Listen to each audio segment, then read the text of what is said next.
Yang pertama itu perihal terbitnya matahari dari barat itu kan. Iya. Itu kan kemarin Anda pribadi baru tahu ternyata kan ketika terbit dari barat enggak bablas sampai tenggelam. Betul. Ya, cuman sampai duhur. Sampai duhur. Terus balik lagi. Iya. Nah, dengan ilmu fisika yang kita tahu sekarang kan, kalau di belahan bumi yang lain siang, otomatis yang sebelahnya kan gelap. Gelap, iya. Nah, berarti itu nanti ada bagian bumi lain yang nggak melihat, Tat. Betul. Gitu ya, Tat ya? Iya.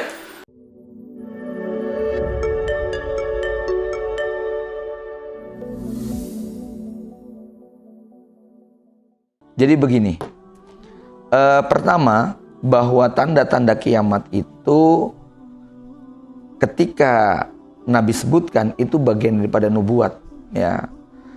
Nubuat dalam konteks ini, nubuat Rasulullah SAW ada yang masuk akal dan ada yang tidak masuk akal. Ada yang memang bisa kita cerna, mudah dianalisa, tetapi ada yang cukup kita pasrahkan beriman saja. Tapi ada satu kaidah yang menarik di sini. Semua tanda-tanda kiamat yang tidak masuk akal, maka nanti akan masuk akal kalau sudah terjadi. Ya, banyak hal yang seandainya kejadian-kejadian kita hari ini menggunakan logika manusia pada masa lalu 14 abad yang silam, pasti orang akan mengatakan gila itu. Ngobrol dengan benda kotak hitam kayak begini, ketawa ketiwi, itu kalau terjadi pada abad Khulafaur Rasyidin pasti dianggap gila.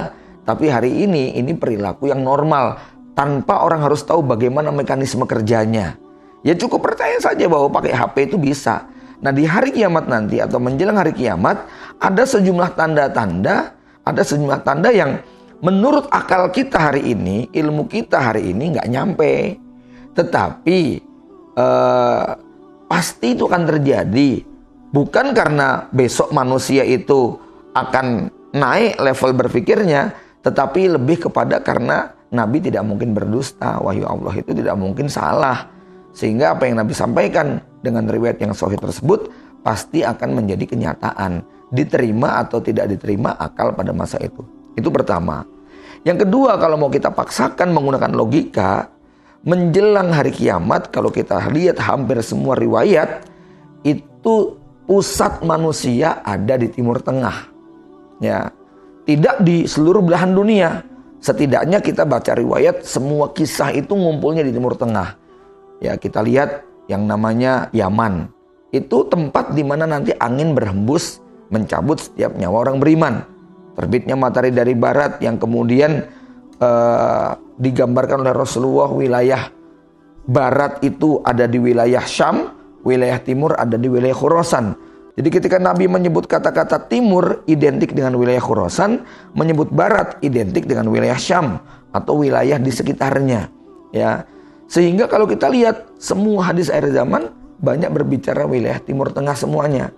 Kalau kita boleh berandai-andai, boleh jadi bencana alam yang terjadi menjelang kiamat itu, kata Nabi itu kan zalazil itu sampai disebutan umurul idham tungkirunah, perkara-perkara besar dahsyat yang kamu mengingkarinya, dalam arti nggak nalar untuk kemudian kita pikirkan saat ini.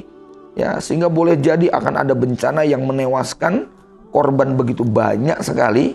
Nah, di situ jumlah penduduk dunia, ini kalau kita boleh berandai-andai ya, penduduk dunia terkumpul di wilayah Khurasan, di wilayah Timur Tengah, di wilayah sekitar Jazirah, ya. Dan itu dikuatkan misalnya dalam satu nubuat ketika Rasul bercerita tentang api yang akan mengumpulkan seluruh manusia, di mana api tersebut munculnya dari lembah Aden, ya, dari Yaman, kemudian akan menggiring manusia di mahsyar. Di mana yang namanya mahsyar? Mahsyar itu bertempat di negeri Syam. Sehingga memang ini adalah tempat sentral dari kehidupan manusia di akhir zaman. Maka kalau ada pertanyaan, boleh jadi ada tempat lain nggak kebagian? Iya, boleh jadi. Dan saat itu manusia nggak ada di sekitar tempat-tempat tersebut. Wallahu a'lam bishawab.